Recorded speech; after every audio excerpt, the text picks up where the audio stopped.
Aujourd'hui, nous allons parler d'un sujet qui divise, qui blesse parfois, et qui met beaucoup de chrétiennes sous pression. Le maquillage, les bijoux, les cheveux artificiels, le fait pour une femme chrétienne de se rendre belle. Peut-on se maquiller quand on aime Dieu? Peut-on porter des bijoux sans être charnel? Est-ce un péché de vouloir être belle? Ou est-ce que la Bible interdit réellement tout cela?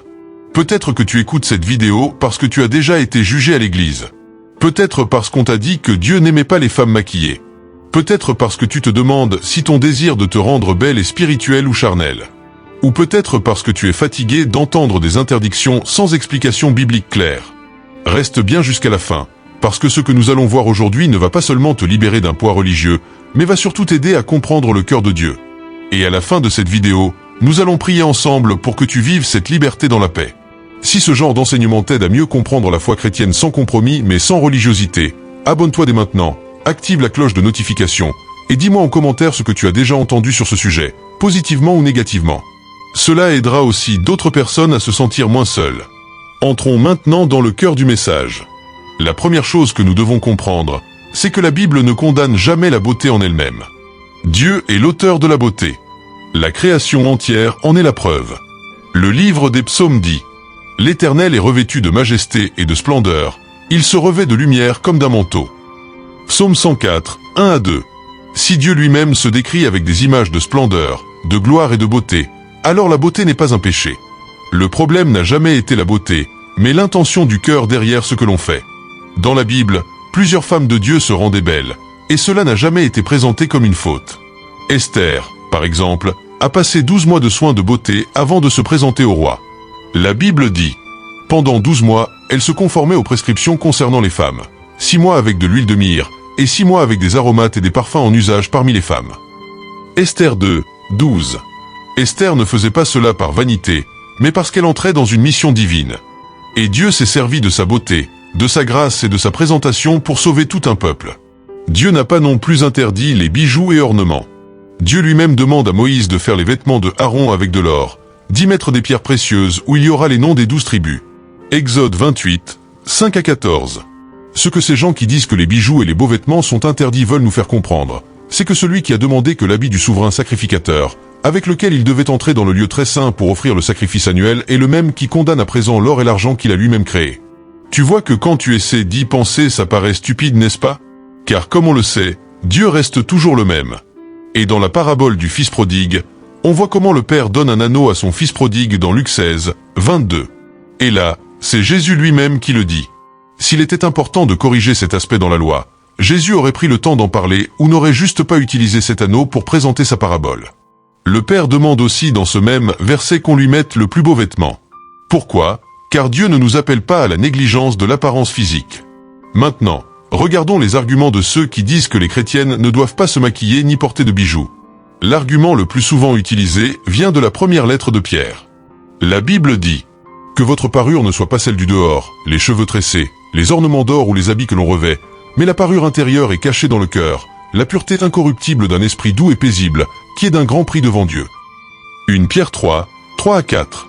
Beaucoup lisent ce texte comme une interdiction absolue. Mais lis-le attentivement. Pierre ne dit pas « ne portez jamais », il dit « que votre parure ne soit pas ». Il parle d'une priorité, pas d'une prohibition. C'est exactement comme Jésus quand il dit « travaillez, non pour la nourriture qui périt, mais pour celle qui subsiste pour la vie éternelle. » Jean 6, 27. Jésus ne dit pas de ne jamais manger, mais de ne pas vivre uniquement pour cela. Le problème que Pierre dénonce, c'est une femme qui fonde toute sa valeur sur l'apparence extérieure, et non sur sa relation avec Dieu. Ce n'est pas le maquillage qui est condamné, c'est l'idolâtrie de l'apparence. Et quand on lit ce texte dans son contexte, on voit que Pierre parle aux femmes qui ont des maris non-croyants ou rebelles. Il leur demande de manifester leur beauté intérieure de femmes vertueuses dans le Seigneur pour gagner leur mari, comme on le voit dans les versets en Amunt. Car l'apparence n'a pas le pouvoir de transformer une personne.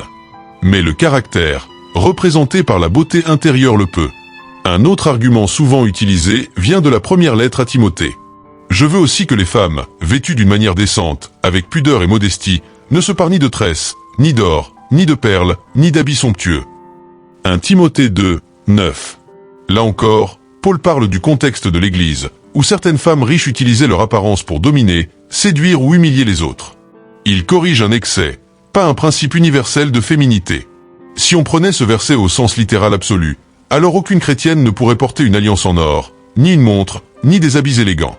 Pourtant, ce n'est pas ce que l'Église enseigne globalement. Et si tu lis avec une Bible référencée, tu verras que ce texte est une partie d'un autre. Il faut lire 1 Timothée 2, 9 à 15. Au verset 9 par exemple, Paul demande de ne même pas se tresser et de ne pas porter d'habits somptueux, alors que nous avons vu plus haut comment Jésus n'avait aucun problème avec les habits luxueux ou somptueux. Dans la suite, Paul dit qu'il, lui l'humain, ne permet pas à la femme d'enseigner ou de prendre autorité sur les hommes, mais doit écouter en silence. Or, dans ce texte tout entier, on voit comment Paul dit que lui, l'humain, veut que les choses se fassent ainsi. Il n'a pas dit que c'est une recommandation du Seigneur. S'il faut appliquer cette parole, les femmes ne doivent pas évangéliser, être leader de groupe, de chorale ou parler de Dieu à un homme.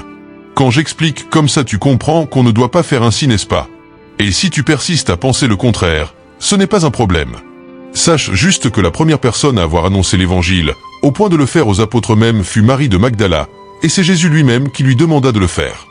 Jean 20, 16 à 18. Et quand Apocalypse parle d'habits de fin lin que nous aurons, ce ne sont pas des habits peu coûteux, mais somptueux. Dieu lui-même nous promet de beaux habits somptueux. Dieu ne combat pas l'esthétique, il combat l'orgueil. La Bible nous montre aussi que Dieu regarde d'abord au cœur. L'homme regarde à ce qui frappe les yeux, mais l'Éternel regarde au cœur. 1 Samuel 16, 7. Tu peux être maquillée et humble. Tu peux être naturelle et orgueilleuse. Le péché n'est pas sur le visage, il est dans le cœur. Maintenant, parlons des cheveux artificiels et des ajouts esthétiques. La Bible ne parle nulle part de perruques, de tissage ou d'extension. Ce sont des réalités culturelles. Ce que la Bible condamne, c'est la tromperie, l'exagération, la provocation sexuelle et la recherche de validation par le regard des hommes. Lorsque la beauté devient un outil de séduction, de compétition ou de supériorité, elle sort du cadre de Dieu. Mais lorsque la beauté est vécue comme un soin, une dignité, un respect de soi, elle n'est pas contraire à la foi. Proverbe dit: la femme qui craint l'Éternel est celle qui sera louée. Proverbe 31, 30. La femme vertueuse de Proverbe 31 s'habille de pourpre, de fin lin, elle est respectée, admirée, et rien n'indique que son apparence soit un péché. Le vrai danger aujourd'hui, ce n'est pas le maquillage, c'est la pression sociale qui pousse certaines femmes à se conformer à des standards irréalistes, à se comparer, à se dévaloriser. Et de l'autre côté, c'est aussi la religiosité qui écrase, culpabilise et enlève la joie. Dieu ne t'a pas appelé à te cacher, ni à te montrer. Il t'a appelé à marcher dans la vérité. Jésus a utilisé une image très forte lorsqu'il parlait des pharisiens. Il a dit: vous ressemblez à des sépulcres blanchis, qui paraissent beaux au dehors, et qui au dedans sont pleins d'ossements. Matthieu 23, 27. Le problème n'était pas le blanc extérieur, mais la mort intérieure. Dieu ne veut pas que tu sois négligée dehors et morte dedans, ni belle dehors et vide dedans. Il veut l'harmonie. Si ce message t'aide, prends un instant maintenant pour t'abonner, activer la cloche, et écris en commentaire ce que tu retiens le plus de cette vidéo, ou ce que tu aimerais que l'Église comprenne mieux sur ce sujet. Ton témoignage peut libérer quelqu'un d'autre. Et si tu dois partir de cette vidéo, pose-toi juste ces questions. Dieu enverra-t-il une personne en enfer à cause de son apparence physique? Y a-t-il un exemple dans la Bible où il a condamné une personne pour cela? Dans les listes des choses qui enverront en enfer, a-t-il parlé de ça? Si tu ne connais pas où trouver ces listes, va lire Galates 5, 17 à 21, Apocalypse 21, 8 et 27. Avant de terminer, je veux prier pour toi. Seigneur notre Dieu, je te remercie pour cette personne qui écoute ce message. Tu connais ses blessures, ses luttes, ses questions, ses doutes. Je te demande de la libérer de toute culpabilité qui ne vient pas de toi, et de toute fierté qui pourrait l'éloigner de toi. Apprends-lui à se voir comme toi tu la vois, belle, précieuse, aimée, non pas à cause de ce qu'elle porte, mais à cause de ce que tu as déposé en elle. Donne-lui la sagesse de marcher dans l'équilibre, la liberté sans excès, la sainteté sans religiosité, et la beauté qui glorifie ton nom.